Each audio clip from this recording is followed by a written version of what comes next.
حضرت سبحان رضی اللہ تعالیٰ عنہ سے روایت ہے کہ رسول اللہ صلی اللہ علیہ وآلہ وسلم نے ارشاد فرمایا، میں اپنی امت میں سے یقینی طور پر ایسے لوگوں کو جانتا ہوں جو قیامت والے دن اس حال میں آئیں گے کہ ان کے ساتھ تھاما پہاڑ کے برابر نیکیاں ہوں گی، تو اللہ عز و جل ان نیکیوں کو ہواؤں میں منتشر ہو جانے والا غبار بنا کر دے گا۔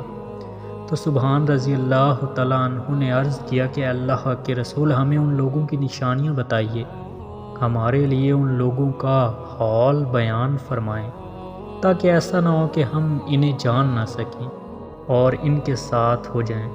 تو رسول اللہ صلی اللہ علیہ وآلہ وسلم نے ارشاد فرمایا، وہ لوگ جو تم لوگوں کی جلد ظاہری پہچان اسلام میں سے ہوں گے اور رات کی عبادات میں اسی طرح حصہ لیں گے جس طرح تم لوگ لیتے ہو، یعنی تمہاری طرح ہی قیام کیا کریں گے، لیکن ان کا معاملہ یہ ہوگا کہ جب وہ لوگ اللہ کی حرام کردہ چیزوں اور کاموں کو تنہائی میں پائیں گے تو انہیں استعمال کریں گے۔